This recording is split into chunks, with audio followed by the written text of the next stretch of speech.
Programme रुपया पैसा में आपको खुश आमदीद कहते हैं। मैं हूं अली नासिर। अब बात कुछ ऐसी है नाजरीन कि आप शायद इस चीज़ से वाकिफ़ ना हो, लेकिन बैनुल-अक़वामी हालात, मामलात, वाक़यात जो होते हैं वो बहुत ज़्यादा मुतासिर हो भी रहे होते हैं किसी भी मुल्क की अंदरूनी और बैरूनी सूरत हाल से। और मैं आपको ये भी बता दूँ कि वो ना सिर्फ के मुतासिर होते हैं बल्कि मुतासिर करते भी हैं। अब हमें इस चीज़ को समझना है कि पाकिस्तान मावरा होकर बैनुल-अक़वामी हालात मामलात से नहीं चल सकता।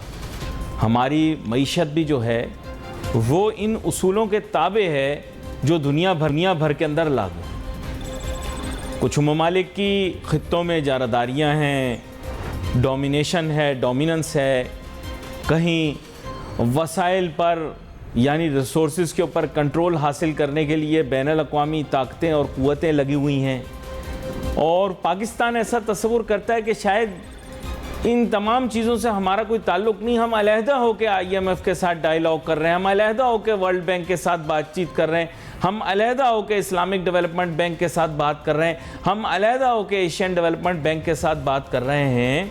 आपको ये याद रखना है कि ये जो मुख्तलिफ़ मालियाती इदारे हैं और बैनुल-अक़वामी सतह के ऊपर तरक्याती इदारे हैं, ये एजेंडे के तहत चलते हैं। एजेंडा कोई भी हो, एजेंडा तरक्की भी हो सकता है, बैनुल-अक़वामी माशी निज़ाम की हिफाजत भी हो सकता है, बैनुल-अक़वामी मालियाती निज़ाम की हिफाजत भी हो सकता है, बैनुल-अक़वामी तिजारती निज़ाम की भी हिफाजत हो सकता है, लेकिन एजेंडा होता है। और उस पूरी तस्वीर के अंदर आपको अपनी जगह तलाश करनी होती है कि आपकी जगह कहाँ बनती है। हम ज़िद्दी हैं, बात मानने से इनकार करते हैं, ये समझते नहीं हैं कि ख़ित्ते के अंदर हमारा जो अहम किरदार है हम उसको अदा करेंगे तो फिर हम एजेंडे का हिस्सा बनेंगे। ये कोई बहुत पेचीदा किस्म की साजिश नहीं है। कोई बेवकूफ़ आदमी भी ये समझ सकता है, शायद पाकिस्तान में कम लोगों को समझ में आती है, लेकिन एक बेवकूफ़ आदमी भी ये समझ सकता है कि वो जिस भी शख्स के साथ बात कर रहा है वो शख्स, वो कौम, वो इदारा, वो मुल्क हमेशा अपना मुफाद सामने रख के आपसे गुफ्तगू कर रहा होगा। कोई ना कोई काम होगा, उसको कोई ना कोई अंडरलाइंग एजेंडा होगा। हम समझते हैं कि ये कोई साजिश है। दुनिया भर में हम तो एक कदम भी उठाते हैं तो हम अपने मुफाद की खातिर उठाते हैं। कितने ही लोग मैंने देखे कि सुबह शाम पाकिस्तान जिंदाबाद के नारे लगाने वाले, उनके पासपोर्ट पे वीज़ा लगा, भाग गए, इमिग्रेशन लेके भाग गए, दूसरे मुल्क चले गए, दूसरे ममालिक में नौकरियां शुरू कर दी, गोरी से शादी कर ली, पाकिस्तान लौट के कभी ना आए, लेकिन जब तक यहाँ रहे डिस्को डांस करते रहे, फेसबुक पर पाकिस्तान के नक्शे लगाते रहे और we love you, I love you Pakistan के नारे आज भी अपने सोशल मीडिया पर लगाते हैं, लेकिन मुल्क छोड़ के जा चुके हैं। ये वो लोग हैं जिन्हें मैं कहूँगा कि बुरा ना मानिएगा, लेकिन मैं इनको नाकिसुल अकल भी तस्वुर कर सकता हूँ। मैं इनको बिल्कुल मुहिब वतन नहीं मानता। मैं ऐसे लोगों को क्यों तस्वुर करूं कि ये हमारे निज़ाम या सिस्टम का हिस्सा है। ये लोग मुल्क के लिए काफ़ी दफ़ा काउंटर प्रोडक्टिव भी हो जाते हैं, जैसे कि आजकल अब आप देख रहे हैं कि जो मामलात हो रहे हैं कि ओवरसीज़ पाकिस्तानी इसका कितना मस्बत या कितना मनफी किरदार है आपके सामने आ गया। किसी के ख़िलाफ़ नहीं, कोई सियासी बात नहीं, सीधी सादी बात कर दी आपके सामने। समझ तो आप गए होंगे मेरी बात की गहराई को। हमारा प्रोग्राम सियासी नहीं। दुनिया में सियासी तूफ़ान आया खड़ा हो, पाकिस्तान में एक्सट्रीम पोलराइजेशन हो, लेकिन मैं बिल्कुल टेंजेंट मईशत की बात शुरू कर दूंगा, क्योंकि पेट में रोटी होगी तो दुनिया हसीन दिखेगी, खाली पेट तो रांझा भी हीर से मोहब्बत ना करता। ये मैं बता दूँ आपको। हाँ, अपने जहन को आप समझ लें इस बात। अच्छा, आप मईशत की तरफ आ गए।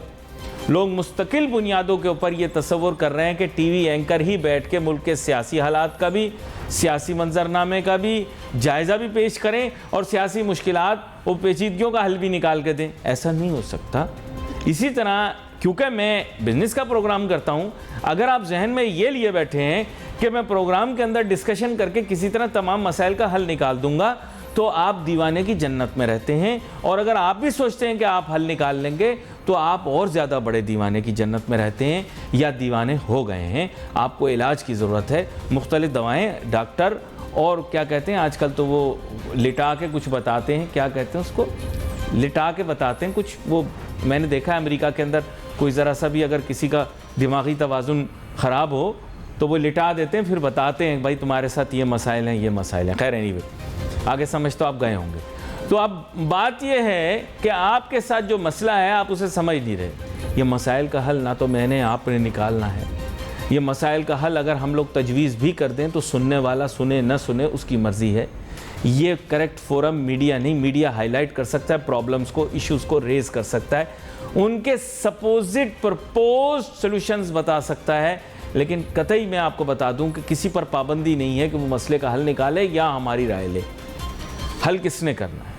हल उन्होंने करना है जो इस वक्त मनसब पे या ओहदे पे बैठे हैं और उनके भी हाथ बंधे हुए हैं। क्यों बंधे हुए हैं हाथ? पाकिस्तान माशी बहरान का शिकार है। इस बहरान या इस बहरानी कैफियत में एक दिन में नहीं पहुँचे हम, सालों लग गए। इसमें झूठ की एक बहुत बड़ी और वसी चादर भी है जो हमने पूरी मईशत के ऊपर बिछाई हुई है। बिल्कुल देखा होगा ना आपने, जैसे कचरा, मलबा या कबाड़ जो होता है उसके ऊपर जब चादर बिछा देते हैं तो उससे समझ लेते हैं कि ये छुप गया।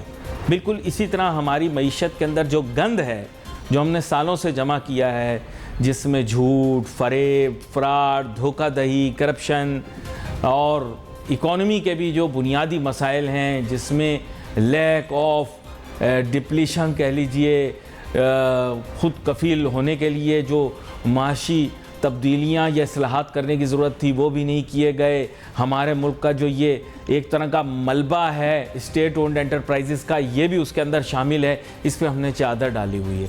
मसाइल सबको पता है, हल भी पता है, आप निकालना ही नहीं चाहते, अपने आप को बेवकूफ़ बना रहे हैं आप। बिल्कुल जैसे नशई है।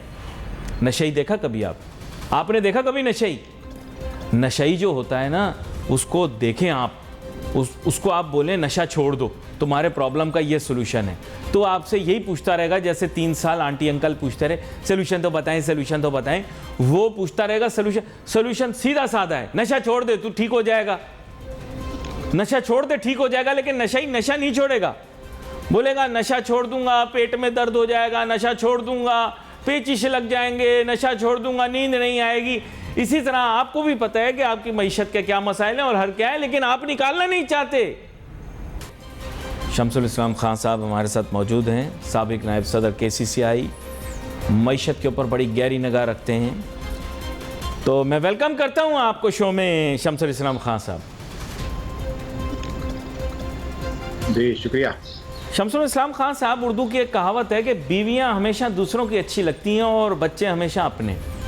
प्रॉब्लम यह है कि मईशत भी दूसरे की बीवी की तरह तस्वुर कर लें। प्रॉब्लम यह है कि ये गलत मिसाल हो गई, लेकिन फिर भी आप समझने की कोशिश कीजिएगा।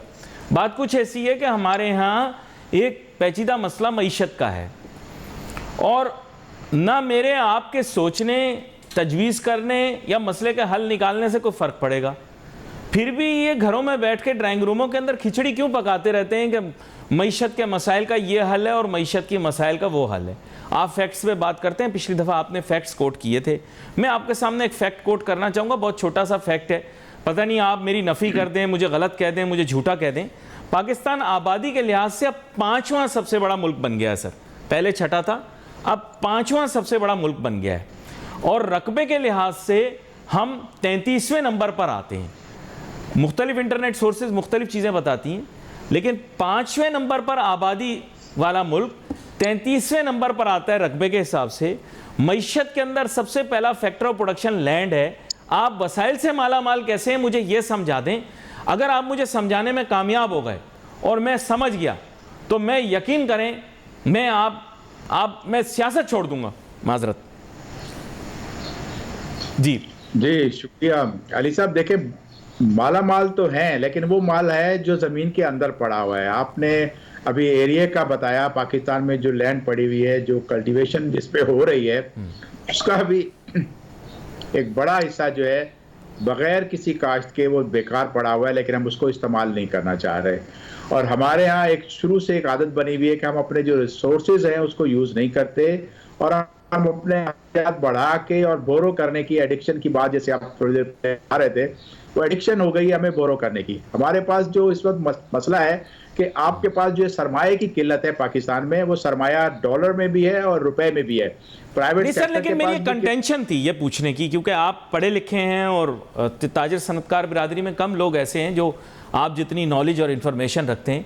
लेकिन सर इन रियलिटी पाकिस्तान की economy by the underlying fact के हम 5th मोस्ट पॉपुलस हैं, 33rd बाय एरिया हैं, हमारी इकोनॉमी सस्टेनेबल ही नहीं है।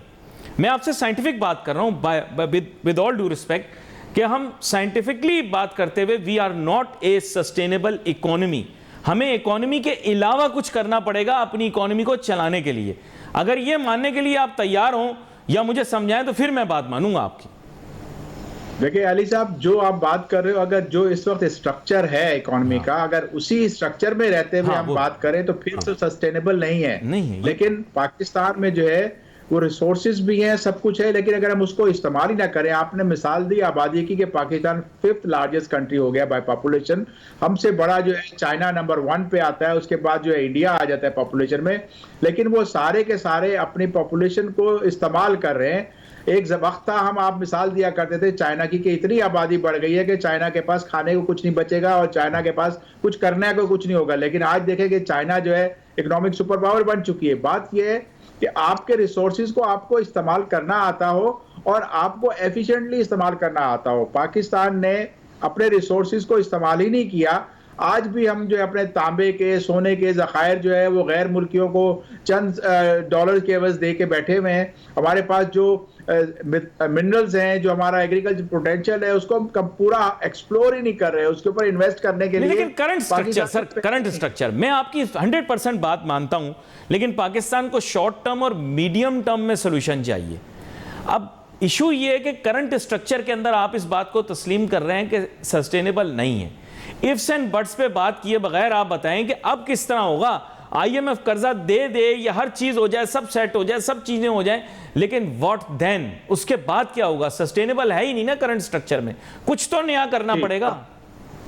अली साहब, यही मैं बता रहा हूं कि आपके पास जो है 6 से 7 बिलियन आपको चाहिए। जो हुकूमत के जो ऑफिशियल डेटा आया है कि 6 to 7 बिलियन डॉलर चाहिए जून तक के लिए, जो आपको फाइनेंसिंग की जरूरत पूरी करनी है, जबकि आपके किटी में अराउंड 4 बिलियन डॉलर पड़े हैं। तो आप बिल्कुल, आप जैसे देखोगे कहोगे यार वाइबल ही नहीं है, कहां से पैसे लाएंगे। हमने चाइना की IPPs जो यहाँ पे लगी हुई हैं, जिसमें ज्यादातर कोल के भी हमने प्लांट लगाए हैं, उनकी जब पेमेंट नहीं करेंगे और चाइना ही जो हमें रेस्क्यू करने आता है, तो फिर हम कहे कि जी आप हमें मजीद और दे दो, तो पहला अक्लमंद आदमी तो ये कहेगा ना कि पिछले पैसे तो दो जो मैंने इन्वेस्टमेंट। श्रीलंका को बैंकरप्ट इन्होंने ही तो किया सर, बुरा ना मानिएगा, श्रीलंका को तो चाइना ने बैंकरप्ट किया ना एक तरह से। लोग कहते हैं, मुझे नहीं पता, मैंने तो यही सुना है कि बेवजह के एयरपोर्ट और फजूल की पोर्ट सिटीज और फजूल की इन्वेस्टमेंट्स करवा दी श्रीलंका की, श्रीलंका बर्बाद हो गया। अब हम भी उसी बर्बादी के पाथ पे जा रहे हैं। हमने भी सीपेक जैसा एक फजूल और बकवास मंसूबा अंडरटेक कर लिया, फजूल में मशीनरी मंगवा ली, हमारी इतनी कैपेसिटी नहीं थी, हमने फजूल में पावर प्लांट्स में इन्वेस्ट करना शुरू कर दिया, तो हमने भी अपना वही नुकसान किया। हम भी इसी चक्कर में ही तबाह होंगे।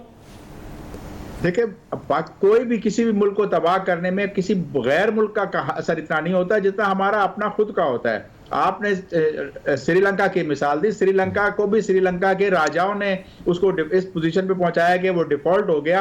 वो भी पॉपुलर डिसीजन कर लेते रहे, वो भी उन्होंने हर चीज मुफ्त दो आवाम को और इलेक्शन जीतते रहो, और ऐसे प्रोजेक्ट उन्होंने स्टार्ट कर दिए इंफ्रास्ट्रक्चर के जिसकी डिपेंडेंसी फॉरेन के ऊपर थी। अगर एयरपोर्ट चलाना है तो वो भी फॉरेनर्स लैंड करेंगी, फ्लाइट्स आएंगी तो आपका होगा। पोर्ट आपने इतना बड़ा बनाया कि उसके पास अगर वेसल्स आएंगी तो आप चलेंगे ना। लेकिन आपको ये देखना चाहिए तो उनको भी, राजाओं को, कि आपके रीजन में एक बड़ा जो है UAE की जबल अली की पोर्ट, UAE पोर्ट है, फिर साथ ही आपके इंडिया बहुत बड़ा शिपिंग इंडस्ट्री बन चुका है, उसके बाद सिंगापुर उस रीजन में है। तो इन बड़े बड़े जिनों के होते हुए श्रीलंका जैसा जो क्या पिद्दी और क्या पिद्दी का शोरबा कि वो अपनी पोर्ट को चला पाएगा, नहीं चला पाया, और रेवेन्यू की कमी हुई और आखिरकार वो पोर्ट भी उनको नहीं, जैसे हम हम्बन टोटा, जैसे वो लोग श्रीलंका वाले हम्बन टोटा के पीछे पड़े रहे, हम भी जमीन का एक टोटा जिसका नाम गवादर है, हम उसके पीछे पड़ गए। हम हम्बन टोटा के चक्कर में, उन्होंने कहा जी हम्बन टोटा बहुत जबरदस्त हो जाएगा, तो हम्बन टोटा करते करते श्रीलंका ठप हो गया। अब आप गवादर जैसा टोटा लेकर शुरू हो गए कि ये जमीन का टोटा हमारा दुनिया का पता नहीं बेस्ट पोर्ट है, पता नहीं क्या है, ये है वो है। उस पागलपन में खुद को तबाह कर लिया। देखिए, वही मैं बता रहा हूं कि आपको जब गवादर का पोर्ट आपने बनाया तो इसको सबसे बेस्ट इसका यूज ये था कि इसको ट्रांजिट के लिए, और यहाँ पर जो आपका जो CIS कंट्रीज तक का जो आपकी सेंट्रल एशियन रिपब्लिक्स हैं वहां तक की जो आपकी एक्सपोर्ट और ट्रांजिट के लिए आपको फैसिलिटी देनी थी, लेकिन आपने उसके ऊपर काम ही नहीं किया। और फिर ये देखते हुए भी कि आपके पड़ोस में जो है अफगानिस्तान में क्या सिचुएशन है, तो वो कैसे वर्केबल होगा, डूएबल होगा, इसको सोचा नहीं और प्लानिंग इतनी बड़ी कर दी। सर मैं एक मासूम सा बच्चा हूं, पर मुझे एक चीज पता है कि शमसुल इस्लाम खान साहब दुनिया घूमे हुए हैं, और दुनिया जब घूमे हैं तो ताइवान भी गए हैं, हांगकांग भी गए हैं, ग्वांगजू भी गए हैं, शिंजिन भी गए हैं, बीजिंग भी गए हैं, हांगजू भी गए हैं, चंगडू भी गए हैं, और जितने बड़े बड़े शहर हैं चीन के वहाँ पर गए हैं। सर आपको पता होगा कि ये सब कुछ जो है ये ईस्टर्न चाइना में है, वेस्टर्न चाइना एक रेगिस्तान है। अगर मैं बाई रोड आज बीजिंग जाना चाहूँ तो मैं नहीं जा सकता, अगर मैं सीपे की सड़क पर चला भी जाऊँ तो मैं इस रेगिस्तान को शायद उरुमची से आगे चंद शहरों तक ही जा सकता हूँ। ये सड़क भी फजूल, ये रोड का रूट भी फजूल, और आपकी बात लेकिन बिल्कुल पर्टिनेंट है कि ये CIS तक जा सकती है, उसके अलावा इसका और कोई पर्पस नहीं है। आपके मुल्क ने तो अपने आप को पोजीशन ही नहीं किया CIS स्टेट्स के लिए। बिल्कुल वही तो कह रहा हूँ कि हमारे जो बाबू हैं, जो हमारे एफिशिएंट ब्रेन है, जो ब्रिलियंट ब्रेन है, उन्होंने इसके ऊपर काम ही नहीं किया। और आज आपको जो है इस प्रोजेक्ट को जो है एक व्हाइट एलिफेंट बना दिया है कि हम्बनटोटा जैसा आपका गवादर पोर्ट हो गया। ये कहा कि अकलमंदी है कि गंदम इंपोर्ट की जाए कराची पोर्ट के लिए और कराची सिंध और आगे देनी हो तो आप उसको गवादर पे लेके जाओ और उसके बाद उसकी कॉस्ट ट्रांसपोर्टेशन की मजीद बढ़ाओ। ये तो वो हो रहा है कि कोयले से जो आपकी बिजली पैदा करने वाला साहिवाल में आपने प्लांट लगा दिया और कोयला ट्रांसपोर्ट हो गए कराची से रेलवे के जरिए साहिवाल पहुंच रहा था। वही हाल होगा कि गंदम गवादर पे आप ले आए और वहां से ट्रांसपोर्ट करके अब आप कराची सिंध में और पंजाब में और KP के में लेके जाओगे।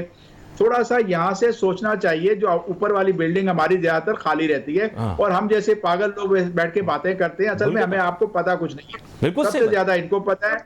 आज आपकी इकोनॉमी का जो प्रॉब्लम है अली भाई, वो सबसे बड़ा प्रॉब्लम क्या है कि आपको फाइनेंस की शॉर्टेज है, आपके पास डॉलर की शॉर्टेज है। उस शॉर्टेज ने आपके पब्लिक सेक्टर को, प्राइवेट सेक्टर को, दोनों को पैसे का मोहताज कर दिया है और वो जरूरत पूरी करने के लिए पब्लिक सेक्टर मार्केट में जा रहा है, 21% तक बोरो कर लेता है। और जबकि मेरा और आपका प्रॉफिट जो है वो 4% GP पे होता है अगर हम एक्सपोर्ट 4-5% GP पे करते हैं। नहीं, लेकिन अभी भी छोटी सोच नहीं बदली। आप शमसुल इस्लाम खान साहब, सोशल मीडिया के ऊपर एक अंकल आए, उन अंकल की वीडियो इतनी मशहूर हुई, हमारी सोच इतनी छोटी है, कहते हैं ना छोटी सोच और पांव की मोच इंसान को आगे नहीं बढ़ने देती। उन अंकल ने कहा कि अगर हम हाउसिंग सोसाइटियां बना दें तो हम पाकिस्तान के माशी मसाइल को हल कर देंगे। यानी हमारी सोच भी है तो इतनी छोटी, इतनी सतही, प्लाट बेच दो, फ्लैट बना लो, अपार्टमेंट बना दो, हाउसिंग सोसाइटियां, यानी इससे आगे हम बढ़ते ही नहीं हैं। देखिए यही तो फिलिस्तीनी सोच है हमारी।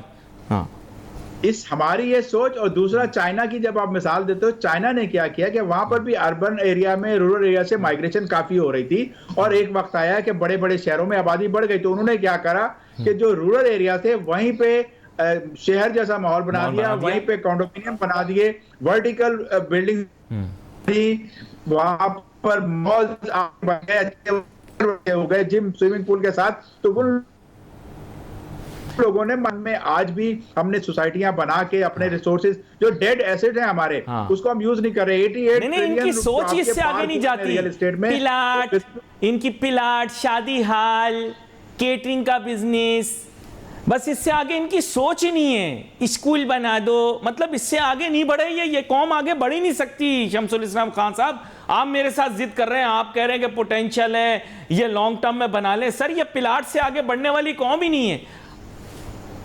बात वजह यह है अली साहब कि मुझे और आपको जो रिप्रेजेंट कर रहे हैं वो किस स्कूल ऑफ थॉट से हैं, क्या उनका सोच है, वो तो वही करेंगे ना। अगर गांव में जो है कच्चे मकान से पक्की कोठी बनाने का अगर रिवाज होगा तो वहां से उठ के जो एग्रेरियन बैकग्राउंड का पार्लियामेंट में जाएगा वो आके कहेगा कि शहर में भी कॉलोनियां बनाओ। यकीन करें, मैं पंजाब में पूरे में घूमा, मेरा ताल्लुक बड़े सूबे से ही है और मेरे आबाओ अजदाद आके सरगोदा टिके थे, लेकिन मैं आपको बताऊं वहां पे हर एक का ख्वाब, मैं पूछता हूं तेरा ख्वाब क्या है, कहता है प्लाजा बन जाए मेरा। अब आप मुझे ये बताइए कि प्लाजा की सोच से आगे जिसकी ना सोच हो तो फिर वो मुल्क आगे कैसे बढ़ेगा मुआशी तौर पे। बिल्कुल इस सोच को बदलना होगा। और हमें जो सबसे अलार्मिंग हो रहा है, हमारी एक्सपोर्ट आज क्यों कम हो रही है कि सरमाए की किल्लत है। एक्सपोर्टर्स को महंगा सरमाया अगर मिलेगा तो वो एक्सपोर्ट कैसे करेगा जब उसकी प्रोडक्ट नहीं बिक सकती। इंटरेस्ट रेट आपका 21% पे पहुंच चुका, बैंक मिला के 24-25 पे आ जाएगा, फिर आगे फिर आपका इंटरेस्ट रेट बढ़ेगा। तो आप एक्सपोर्ट को, जहां एक तरफ बातें करते हो कि एक्सपोर्ट और रेमिटेंस की इनफ्लो बढ़ाने हैं, लेकिन साथ ही आप उसको डिप्रेस कर रहे हो, उसको दबा रहे हो, उसको कम कर रहे हो। में ज्वाइन कर रहे हैं जनाब मियां अंजुम निसार साहब, जो कि साबिक सदर FPCCI रहे हैं। वेलकम करता हूं सर आपको शो में। बहुत शुक्रिया जी। जनाब मियां अंजुम निसार साहब, मुल्क की मईशत जो है वो तो जिस तरह के क्वागमायर में फंस गई है, अब इस दलदल से निकलना बहुत मुश्किल है, लेकिन फिर भी सोल्यूशन निकालने की काविश हो रही है। पर मैं जो बात डिस्कस कर रहा था प्रोग्राम में वो ये थी कि हम मीडिया के प्लेटफॉर्म को यूज़ करके कोशिश करते हैं हुकूमत तक पैगाम पहुंचाने की, लेकिन हुकूमतें रिसेप्टिव नहीं होती। आप लोग ताजे सनतकार बिरादरी की नुमाइंदगी करते हैं, क्या आप लोगों की बातों की तरफ हुकूमत रिसेप्टिव है और होना चाहिए? इसके बारे में हमें थोड़ा बताएं। देखिए जी, एक FPCCI एक इलेक्टेड बॉडी है और पाकिस्तान की सबसे बड़ी अपना ऑर्गेनाइज्ड आपकी बॉडी है जी, लेकिन उसके बावजूद मैं नहीं समझता कुछ इन कोई पिछले 6 महीनों में फाइनेंस मिनिस्टर साहब पे या कॉमर्स मिनिस्टर साहब पे या प्राइम मिनिस्टर साहब ने कोई टाइम दिया हो, जबकि इकॉनमी का हालात आपको पता है जी जी, कि इकॉनमी के हालात कितने बुरे हैं।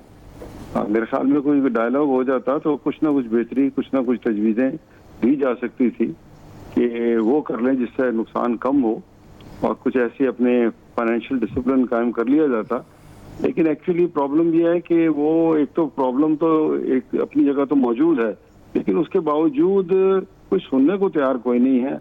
आपने देखा लोग इम्पोर्टर और जो है वो जलील होते रहे, उनके कंटेनर कराची पोर्ट पे पड़े रहे हैं। अभी भी बहुत सारे, आधे तो रिलीज हो गए होंगे लेकिन आधे अभी भी फंसे हुए हैं। और जिस तरह इकोनॉमी की तबाही हो रही है, मेरे ख्याल में ये तो कभी हमने शायद ख्वाब में भी नहीं सोचा था कि इतने बुरे हालात होंगे इकोनॉमी के जो इस वक्त मौजूदा हैं। तो ये आप देख लें, रुपए की डिवेल्यूशन है वो धड़ाधड़ हो रही है, मार्कअप है वो 20% काइफर है, 23% की शनीद है और 25-26% पे 27% पे कौन सा कारोबार आप कर सकते हैं। तो ये जो इंडस्ट्री रॉ मटेरियल की वजह से जो बंद हो रही है, मैं समझता हूँ कि ये भी एक बहुत बड़ी तबाही लाएगी, बहुत बड़ी अनएम्प्लॉयमेंट लाएगी और बहुत सारी इंडस्ट्री जो बंद होगी शायद वो मतलब उनमें से आधी भी ना चल सके, क्योंकि बैंकों के मीटर जो है वो फिर भी चलते रहेंगे।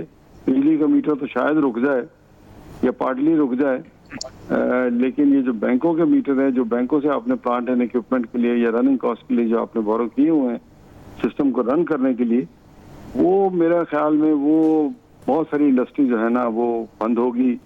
और मुझे तो ऑनेस्टली सेइंग कहते हुए भी कब कभी तारी हो रही है कि जो आंखों के सामने एक खाका नजर आ रहा है कि जिस तेजी से इंडस्ट्री, अभी कुछ बहुत सारी इंडस्ट्री बंद भी हो चुकी है, जिसमें फार्मा इंडस्ट्री है, जिसमें टेक्सटाइल इंडस्ट्री है, ऑटो इंडस्ट्री है, इंजीनियरिंग है, प्लास्टिक्स है, और जिनके पास रॉ मटेरियल खत्म होंगे जो कि ऑलमोस्ट एंड होने वाले ही हैं, क्योंकि पिछले 2.5-3 महीने से LC नहीं खुली।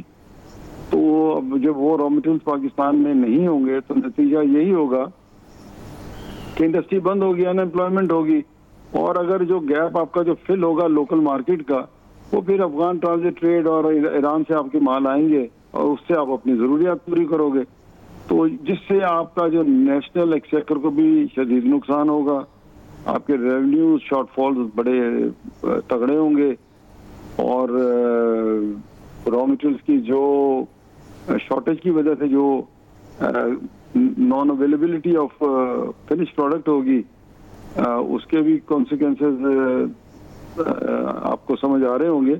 अभी भी फार्मा में किसी फार्मेसी में जाएं तो अगर आप एक पैकेट मांगे तो कहते हैं यार एक पत्ता ले लें। जी जी बिल्कुल।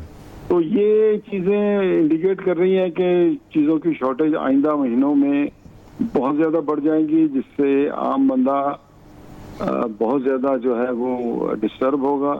चलो खाता पीता बंदा तो उसको कोई मेडिसिन यहाँ से नहीं मिलेगी, वो तो अपने किसी दुबई में यार दोस्त को कहेगा या खुद चला जाएगा, बाहर से कुछ ना कुछ ले आएगा, लेकिन मंगवा लेगा या उसका एक्सेस हो जाएगा।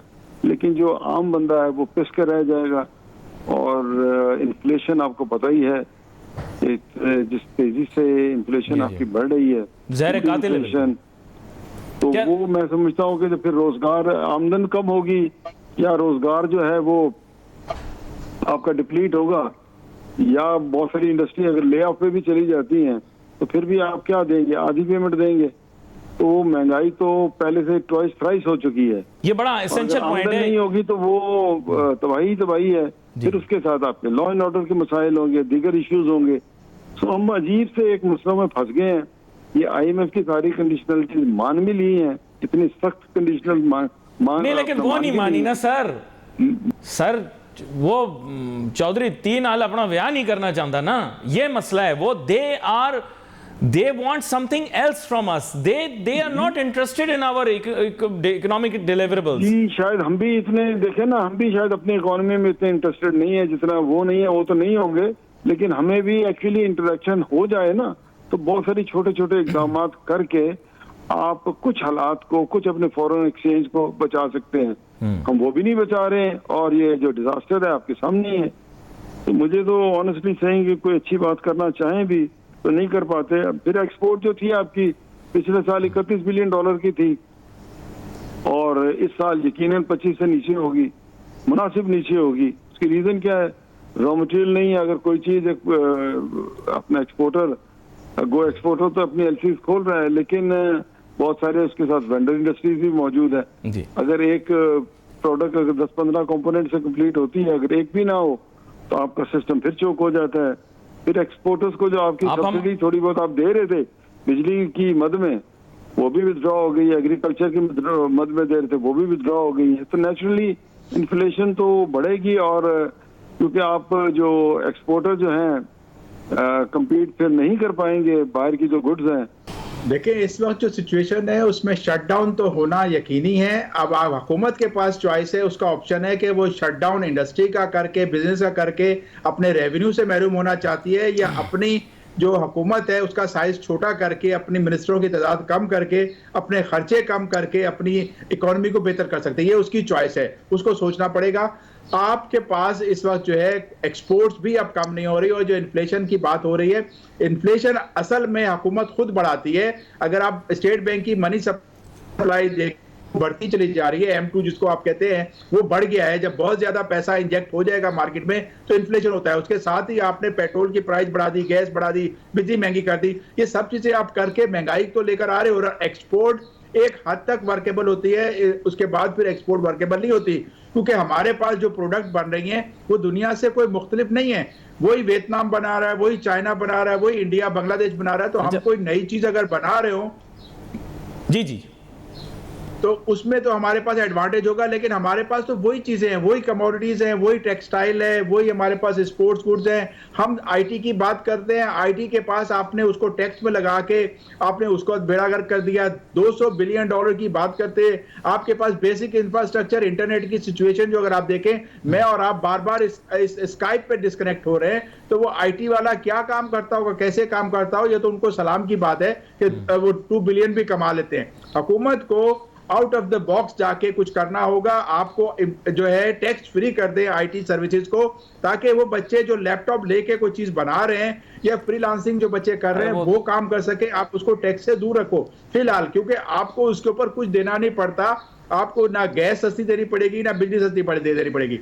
इसी तरह से अब आपके आगे मजीद आप इंटरेस्ट रेट को बढ़ाओगे तो फिर आपका डिजास्टर हुआ, क्योंकि अल्टीमेट तो वो करना पड़ेगा, वो करना पड़ेगा। अच्छा, यहाँ मैं एक लम्हा आपको रोकता हूं, मियां अंजुम निसार साहब। अब आप माइंड अपना जहनी तौर पर आपको तैयार करना पड़ेगा, क्योंकि अभी आपने फिजिबिलिटी बताई कि करंट इंटरेस्ट रेट के ऊपर फिजिबिलिटी बनाना बहुत मुश्किल है। लेकिन if we follow what the IMF says and perhaps we will have to, कि हमें रियल इंटरेस्ट रेट को नेगेटिव नहीं होने देना, तो you may be looking at something even higher with respect to interest rate. क्या आपकी इंडस्ट्री फिजिबल रहेगी with an even higher interest rate? देखिए, इंडस्ट्री तो फिजिबल नहीं रहेगी नेचुरली। देखिए, ये प्रॉब्लम है, हमारे डोमेस्टिक प्रॉब्लम्स हैं। ये प्रॉब्लम जहाँ से हम गुड्स इंपोर्ट करते हैं जिन ममालिक से, लेट से ताइवान, कोरिया, चाइना, ये वो ममालिक है जिनसे हम अपनी बहुत सारी प्रोडक्ट्स इंपोर्ट भी करते हैं और पाकिस्तान में प्रोड्यूस भी करते हैं। नेचुरली ये प्रॉब्लम वहाँ नहीं है। वहाँ मार्कअप होगा 4%, 5%, 6% होगा एट द मैक्सिमम। वहाँ बिजली के ये क्राइसिस नहीं होंगे कि यहाँ 22-23% आपकी बिजली की जो प्राइस हो वहाँ हमारे जो डोमेस्टिक इश्यूज हैं ये उनके नहीं होंगे। नेचुरली जब गुड्स वहाँ से पाकिस्तान आएंगी तो लोकल इंडस्ट्री जो कि इंपोर्ट सब्स्टिट्यूशन का रोल प्ले कर रही है वो कम्पीट नहीं कर पाएगी। आपके एक्सपोर्ट भी डिस्टर्ब होगा, आपकी इंपोर्ट भी डिस्टर्ब होगी, और अल्टीमेटली जो है मुल्क में बेरोजगारी होगी। अब एक्चुअली हम लोगों ने बहुत सारे देखे ना माजी में ऐसे गलत काम किए हैं जिसका अभी हम भुगतान कर रहे हैं। अच्छा, लेकिन मियां अंजुम निसार साहब एक बड़ी अजीब सी बात करूंगा आपसे। देखें, आप तो मुहिब्बे वतन आदमी हैं, मुझे पता है, क्योंकि you are one of the biggest और one of the highest tax payers of this country, और आप जब भी आते हैं डोमेस्टिक इकोनॉमी के बारे में बात करते हैं। बट अनफॉर्चुनेटली आपकी फ्रेटर्निटी के अंदर सब लोग ऐसे नहीं हैं, और ये भी एक बहुत बड़ा चैलेंज है कि not all industrialist and businessman are inward looking और serving the interest of this country. They are usually just serving their own self interest और लिमिटेड व्यूज। तो अब ये भी तो एक बहुत बड़ा इशू है ना हमारे लिए, कि नहीं है? आप ये बताएं। नहीं, देखिए, जब आप मुल्क में क्योस खड़ा कर देंगे, कोई वे आउट नहीं देंगे, और देखें ये कब से, ये तो देखें गवर्नमेंट का फेलियर है ना कि एक फाइनेंस मिनिस्टर नेगोशिएट कर रहा था और वो नेगोशिएट करते करते अक्टूबर में ले आया जब IMF के साथ कोई डील शायद उस वक्त मिच्योर हो जाती। अनफॉर्चुनेटली वहाँ हमारे फाइनेंस मिनिस्टर साहब तब्दील हो गए, उन्होंने अपने ढंग से अपने तौर तरीकों से नेगोशिएट करने की कोशिश की, जिसकी डिटेल में मैं नहीं जाता। हम सबको पता है कि जो उन्होंने कहा था मैं डिक्टेशन नहीं लेता, I know how to handle it. वो हैंडल करते करते उस वक्त अगर हम हैंडल करते तो उस वक्त हमारे जो रिजर्व थे वो $10.5 बिलियन थे। उस वक्त उन्होंने ये हामी भरी या उन्होंने कहा कि इसके बगैर अब चारा नहीं है, जब पूरी दुनिया ने शोर मचाया और $3.5 बिलियन आपके रिजर्व रह गए। उस वक्त जब हम इस मामले को टैकल करने की कोशिश की और उनकी सारी जो IMF की जो कंडीशनलिटीज को मानना शुरू किया, ये जो 4-5 महीने का जो बीच में का जो स्पेल है, ये 6-7 महीनों का, इस दौरान क्योंकि मसला हल नहीं हो रहा था, लोगों में क्योस आ गया, पैनिक आ गया। हर बंदे ने कोशिश की, जिसके पास डोमेस्टिक रुपया था पाक रुपीज को, उसने कन्वर्ट करने की कोशिश की US डॉलर में या किसी फॉरेन करेंसी में, या अगर किसी का हाथ नहीं पड़ा तो उसने कहा चलो और कुछ नहीं कर सकते तो चलो गोल्ड ले लें। तो देखें, वो ये क्योस तो गवर्नमेंट की तरफ से क्रिएट हुआ, इसमें पब्लिक का तो कोई कसूर नहीं है। अगर टाइमली हर चीज प्रोफेशनली हैंडल कर ली जाती तो शायद हम इतने बड़े डिजास्टर में ना आते। हम लोगों ने क्योंकि डिले किया, खींचा, लोग भी पैनिक में आ गए, लोग भी परेशान हो गए।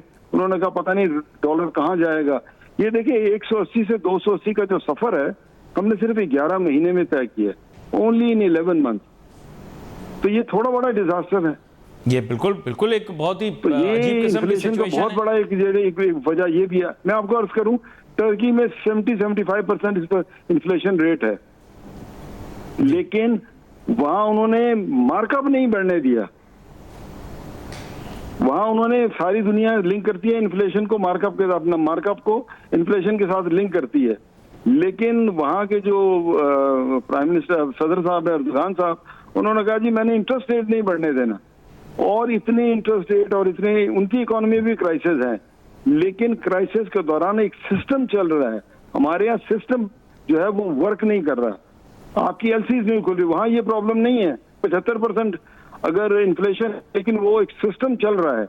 ठीक है, महंगाई हो गई, उन्होंने तनख्वाहें बढ़ा दी, कोई और तरीके कार ढूंढ लिए, उस तरीके से सारे काम कर लिए, लेकिन उनका सिस्टम चल रहा है। आपका यहाँ सिस्टम बैठ गया, सिस्टम इज नॉट रनिंग। अब रॉ मटेरियल नहीं होगा तो आप सिस्टम कहाँ से चलाओगे? फिर ये क्या होगा? फिर स्मगल गुड्स भी पाकिस्तान में बिकनी है। बड़ा अहम नुकता आपने पेश किया है। रॉकेट साइंस कोई नहीं है जी। बिल्कुल, मैं तो देखें आपकी बात में बड़ा वजन है, ऑन द वॉल है। जी बिल्कुल, राइटिंग ऑन द वॉल है। Obviously people will have to survive, they will have to manage the survive. किस तरह करना है अब यही तो है ना, सर्वाइव। देखिए इस वक्त आपकी स्ट्रीट क्राइम कितना बढ़ रहा है, बहुत बढ़ रहा है। तो किस लिए बढ़ रहा है? हर बंदा कहता है यार अपने बच्चों को पेट तो पालना है। आप देख लें हर जगह आपको, कराची में तो खैर आपको बड़ा पहले भी नजर आता था जी, रैंपेंट था, पंजाब में नहीं था, लेकिन अब पंजाब में भी शुरू हो गया। हर जगह होगा। लेकिन हर किसी ने अपने पेट में 2 रोटियां तो डालनी है ना। ये बड़ा अहम नुकता है। और मियां अंजुम निसार साहब, आपका बहुत शुक्रिया, आप शो में हमारे साथ शामिल हुए। शमसुल इस्लाम खान साहब, आपका बहुत शुक्रिया, आप शो में हमारे साथ शामिल हुए। नाजरीन, वी वेट पे message on Facebook. My team को इजाजत दीजिए, अल्लाह हाफिज।